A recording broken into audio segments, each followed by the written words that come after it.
भागवत महापुराण की जय। कुंज बिहारी लाल की जय। राधा रानी की जय। भगवान श्री कृष्ण के सभी भक्तों को राधे राधे। जय श्री कृष्ण।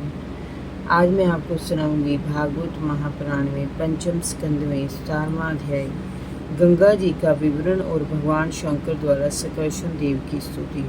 श्री सुखदेव जी ने कहा, राजन, जब राजा बलि की यज्ञशाला में भगवान विष्णु ने वामावतार लेकर राजा बलि से 3 पग भूमि मांगी और राजा बलि ने वह 3 पग भूमि दान में देने का संकल्प किया, तो भगवान विष्णु ने विराट रूप धर कर भूमि को नापना प्रारंभ किया। उन्होंने पहले ही पग में त्रिलोकी को नाप लिया। उस समय अपना पैर उठाते समय उनके पैर के अंगूठे के नाखून से ब्रह्मांड का ऊपरी आवरण फट गया। उससे एक लाल धारा नीचे ध्रुव लोक की ओर गिरने लगी। भक्त ध्रुव ने भगवान विष्णु के चरणोदक के रूप में इसे अपने शीश पर धारण किया, तब इसे भगवत पदी कहा जाता था। वह धारा हजारों युग बीत जाने पर सप्तऋषि मंडल में ऋषियों के शीश भाग को पवित्र करती हुई चंद्रमंडल की ओर आई। वहां अमृत की धारा से मिलकर ये पवित्र गंगा के रूप में जानी गई। वहां से ये भूमंडल की ओर गिरी और मेरु शिखर पर ब्रह्मपुरी में गिरने लगी। ब्रह्मा जी ने इसे अपने कमंडल में ले लिया। बाद में राजा भगीरथ की प्रार्थना पर ब्रह्मा जी ने गंगा को मुक्त कर दिया। उसके तेज प्रवाह को भगवान शंकर ने अपनी जटाओं में कैलाश पर्वत पर रोका। यहाँ पर जब भगवान ने उसे प्राणी के उद्धार के लिए धरती पर छोड़ा, तो इससे सीता, अलकनंदा, चशु और भद्रा नाम की 4 धाराएं हो गई। वे अलग अलग दिशाओं में बहने लगी। इनमें अलकनंदा भरत भूमि के हृदय स्थल को आप्लावित करती हुई नदियों के धीश्वर समुद्र में जा मिली। इसी को भागीरथी गंगा आदि नामों से पुकारा जाता है। इनसे सीता गंधमादन के शिखर पर से होती हुई पूर्व दिशा के खारे समुद्र में गिरती है। चशु माल्यवान पर्वत के शिखर पर होती हुई पश्चिमी समुद्र के खारे जल में गिरती है। भद्रा मेरु पर्वत के शिखर से उत्तर की ओर बहकर श्रृंगावन पर्वत शिखर से होती हुई उत्तरी समुद्र में गिरती है। अलकनंदा दक्षिण की ओर अनेकों गिरी शिखरों को लांघती हुई हेमकूट पर्वत पर पहुंचती है। वहां से अत्यंत तीव्र गति से हिमालय के शिखरों को चीरती हुई भारतवर्ष में आती है और दक्षिण की ओर समुद्र में मिल जाती है। राजन, इस गंगा के निर्मल और पावन जल में स्नान करने से अश्वमेध और राजसूय आदि यज्ञों का फल मिलता है। ये संपूर्ण पापों का हरण करने वाली है। भारतवर्ष को कर्म भूमि माना जाता है। शेठ 8 वर्ष स्वर्गवासी पुरुषों के स्वर्ग भोग से बचे हुए पुण्यों को भोगने के स्थान है, इसलिए उन्हें भूलोक का स्वर्ग कहा जाता है। वहाँ के देवतुल्य मनुष्यों की मानवीय गणना के अनुसार 10,000 वर्ष की आयु होती है।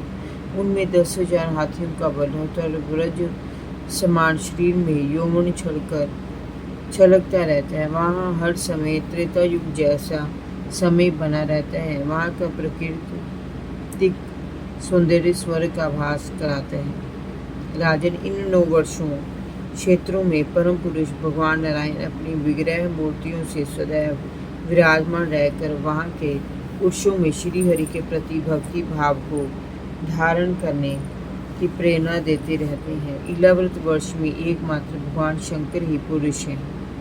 श्री पार्वती के भय से कोई पुरुष वहाँ प्रवेश नहीं कर पाता। वहाँ जाने वाला पुरुष भी स्त्री रूप हो जाता है। वहाँ देवी पार्वती अपनी असंख्य सेवकाओं के साथ भगवान शंकर की उपासना करती है। भगवान शंकर का कहना है कि ओम अक्षर में सभी गुणों की अभिव्यक्ति होती है। हम सभी ने नमस्कार करते हैं।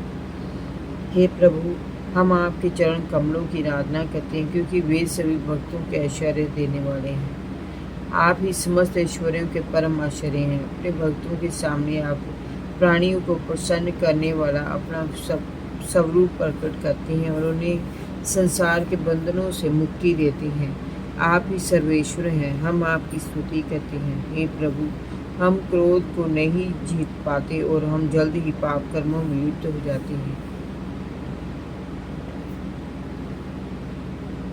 परंतु आप तो संसार का विधिवत पालन करते हुए साक्षी रूप से सदैव हमारी गतिविधियों को देखते रहते हैं। हम सदैव अपने मन को वश में करके आपके निकट होने का प्रयत्न करते हैं। हे प्रभु, आपके चरण स्पर्श से चंचल हुए चित्त से नाग पत्नियां लज्जावश आपकी पूजा करने में असमर्थ हो जाती हैं।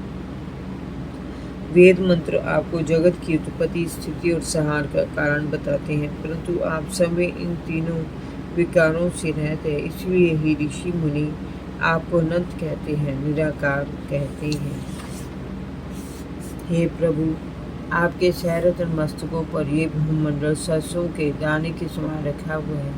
आप इसकी स्थिति से भीगे होकर भी अनभीगे हैं। जो इस ब्रह्मांड को उत्पन्न करने वाले आपके माध्यम ब्रह्मा जी हैं, वे अहंकार और प्रकृति के तीनों गुणों से युक्त होकर देवता और इंद्रियों की रचना करते हैं। वे ही आपके प्रथम गुण के स्वरूप हैं। हम सभी पंचभूत अहंकार, देवता, इंद्रियों आदि से बंधे हुए हैं। सृष्टि का विकास कर्म आपकी ही कृपा से होता है। सत्वादी गुणों की सृष्टि से मोहित हुआ ये जीव आपकी रची तथा कर्म बंधन में बांधने वाली माया को तो जान लेता है, किंतु उससे मुक्त होने का उपाय उसे आसानी से पता नहीं चलता। इस जगत की उत्पत्ति, स्थिति और प्रलय आपके ही रूप हैं। हम बार बार आपको नमन करते हैं। जय जय श्री राधे भागवत महापुराण की जय। भगवान श्री कृष्ण के सभी भक्तों को राधे राधे। जय श्री कृष्ण।